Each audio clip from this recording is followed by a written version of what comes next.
Matthieu 24, 36 dit, pour ce qui est du jour et de l'heure, personne ne le sait, ni les anges dans les cieux, ni le Fils, mais le Père seul. Ce qui arrivera du temps de Noé arrivera de même à l'avènement du Fils de l'homme. Car dans les jours qui précédèrent le déluge, les hommes mangeaient et buvaient, se mariaient et mariaient leurs enfants jusqu'au jour où Noé entra dans l'arche. Ça veut dire quoi? Les gens faisaient la vie dans une défiance totale de Dieu. La même chose arrivera lorsque Jésus va arriver. On dit l'expression comme au temps de Noé.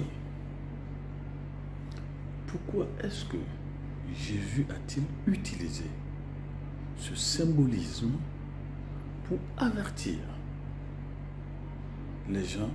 D'ailleurs, plusieurs personnes doutent toujours du déluge. Or, il y a plus de 500 légendes dans le monde concernant le déluge. Ce n'est pas la Bible seule qui parle du déluge.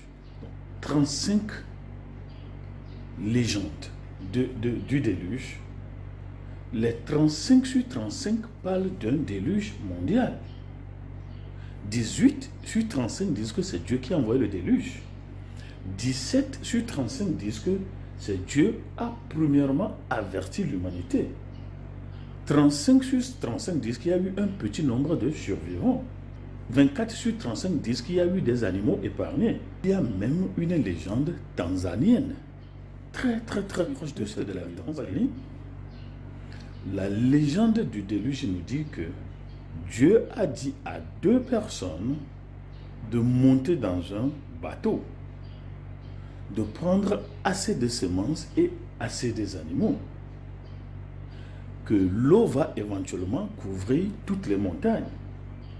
Mais lorsque l'eau se sera arrêtée, l'un des 2 hommes va faire sortir un pigeon pour aller voir si les eaux se sont taries. Et le pigeon va revenir.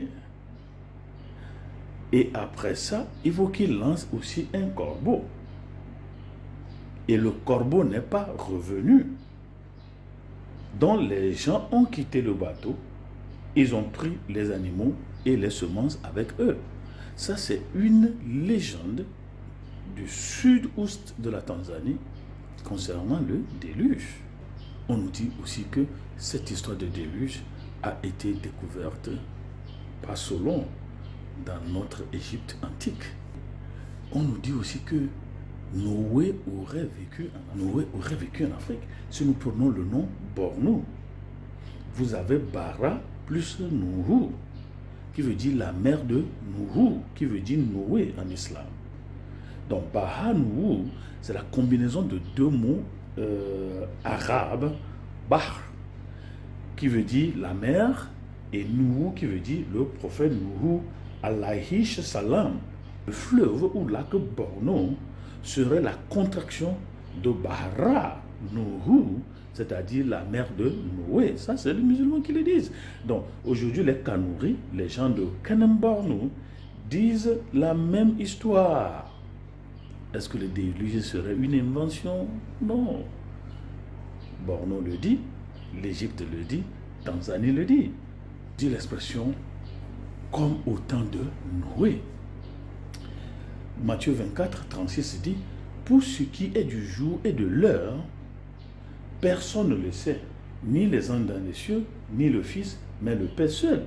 Ce qui arrivera du temps de Noé arrivera de même à l'avènement du Fils de l'homme. Car dans les jours qui précédèrent le déluge, les hommes mangeaient et buvaient, se mariaient et mariaient leurs enfants jusqu'au jour où Noé entra dans l'arche. Ça veut dire quoi? Les gens faisaient la vie dans une défiance totale de Dieu. La même chose arrivera lorsque Jésus va arriver. Aujourd'hui, vous allez voir que vivre, célébrer la vie, manger la vie, connaît une effervescence indescriptible. On veut vivre la vie, on veut manger la vie. C'est tout ce qu'on sait. On dit que le style de vie ayant caractérisé les temps de Noé seront les mêmes au temps de Jésus, à son retour. C'est-à-dire, les gens avaient l'habitude de se moquer d'être. Jésus va revenir quoi? Va revenir quand? Il vous a abandonné, vous souffrez, il revient quand? C'est le même langage, le même phénomène qui existait au temps de Noé. Tu construis une arche, il va pleuvoir quand?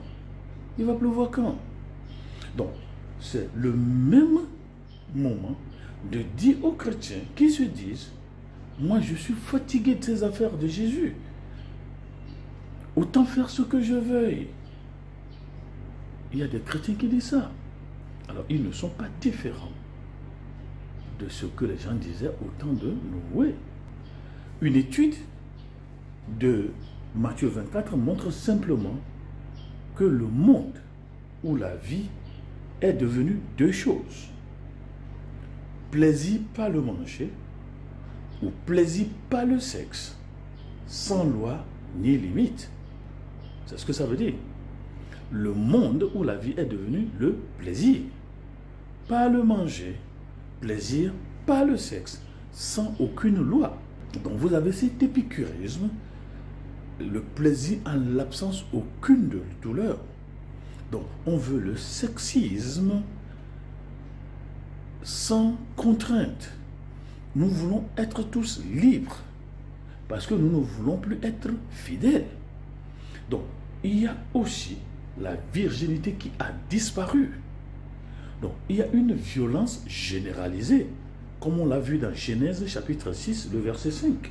Il y a un progrès de méchanceté et de corruption chez les antédiluviens, c'est-à-dire les gens qui existaient avant. Il y a aussi une croissance démographique. Donc, rationalisme et athéisme dans les grandes villes. Il y a un progrès et prouesse intellectuelle. Une avancée rapide dans la civilisation, art et sciences. Avions, gratte-ciel, la folie des grandeurs, catalogue astronomique. Maintenant, il y a intrusion des anges déçus dans la vie des humains. Donc, il y a intrusion maintenant des néphilim.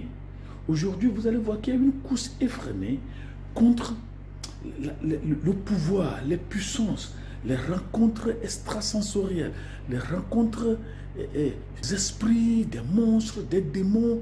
On est fier, on veut quelque chose. Aux États-Unis, il y a des enlèvements des humains par des extraterrestres. Il y a la sirène qui fait rage. Il y a le rejet de Jésus pour des forces extra-puissentielles. On dit non, Jésus là c'est trop petit, Jésus là ça ne donne rien. On veut le pouvoir, on veut ceci. Et bien sûr, les gens ne croyaient pas au déluge. On dit, Noé, ça là, tu n'as pas la tête, ça ne va jamais arriver. On nous dit la même chose. Votre déluge là ne va jamais arriver. Et cette fois-ci, ce ne sera plus le déluge, mais Jésus a dit c'est le feu. Le feu. Tant de Noé, il y avait la philosophie. Hein, comme nous sommes créés à l'image de Dieu, nous devons avoir beaucoup de choses en commun avec Dieu. Dieu créa l'homme, donc l'homme veut aussi créer Dieu. Dieu nous a donné la vie, nous travaillons vers la création et le maintien de la vie artificielle. Dieu connaît tout, donc nous avons inventé l'Internet pour augmenter notre connaissance. On ne dit pas que c'est mauvais. Dieu est immortel, donc l'homme travaille d'arrache-pied à ne pas mourir. Dieu est tout puissant, donc nous créons des nucléaires et des nanosciences. Tout le monde se moque de Dieu. Nous sommes dans ce que nous appelons l'irreligionnisme et l'intellectolat qui parle de Jésus est humilié. Même chose pour Noé. Donc, le 21e siècle est caractérisé par une vie immonde et immorale. Connaissant Dieu, il ne l'adore pas comme Dieu. Romains 1, verset 21. Donc, nous sommes nombreux à parler de Dieu, mais nous ne vivons pas comme Dieu veut. Il y a de la violence et du désordre, des hors-la-loi. 2 Timothée 3, verset 5. War and conflict. Les guerres dans les 90 années passées ont tué plus de personnes que les 500 années passées. Je répète, les guerres dans les 90 années passées ont tué plus d'individus que dans les guerres il y a 500 Historical Atlas of the 20th century, Matthew White. 203 millions de personnes ont été tuées que dans le XXe siècle. Seulement dans le XXe siècle. En dehors des guerres, les gouvernements ont tué 170 à 360 millions de personnes au avortement. Dans Global Abortion Rates, en 2008, chaque année, 44 millions sont avortés. Les guerres ont tué 2 millions d'enfants et handicapé 4 à 5 millions. Dans le terrorisme, qui soit devenu maintenant monnaie courante de certaines personnes. Start Study of Terrorism and Responses to Terrorism. Depuis 1970, il y a 125 000 attaques terroristes. Start Study of Terrorism and Responses to Terrorism. Depuis 1970, il y a 125 000 attaques. Continue d'avertir le monde contre le versement du sang. La terre ne boit pas du sang. La terre boit de l'eau. Mais nous gavons la terre de sang. Et nous sommes plaisants à gaver la terre de sang. Nous sommes plaisants à gaver nos propres gorges de sang. Nous sommes plaisants à gaver nos nations de sang. Innocents. L'homme n'apprend rien de l'histoire. Romains 2, versets 5 à 6. Manger et boire, le sexe, le glamour, la folie des grandeurs. On ne pense même pas au retour de Jésus. Mais Dieu attend toujours le changement, comme au temps de Noé. Genèse 6, verset 3. Donc, des moqueurs, Dieu attend le changement. 2 Pierre 3, verset 3 à 4. Dieu attend que ceux qui manquent de foi, qu'ils aient de la foi. Je ne suis pas lent quant à l'accomplissement de ce que je veux faire, mais je ne veux pas que toi, tu sois brûlé à éternité. Donc on attend le retour des esprits méchants, des esprits puissants. On va à la quête, à la recherche. Je ne suis pas lent quant à l'accomplissement de ce que je veux faire, mais je ne veux pas que toi, tu sois brûlé à éternité. Lorsque vous voyez ces choses, sachez que je reviens. Et dans la Bible, lorsque vous voyez beaucoup de gens aller vers Israël, un bêta Israël, oui, nous sommes de la maison d'Israël, nous appartenons à Israël, nous voulons avoir notre territoire Israël. Sachez que l'heure arrive. Et dans une de nos recherches, on nous dit, dans la montre d'Israël, il est minuit, moins 5. Serez-vous prêts? Je ne suis pas lent quant à l'accomplissement de ce que je veux faire, mais je ne veux pas que toi, tu sois brûlé à éternité.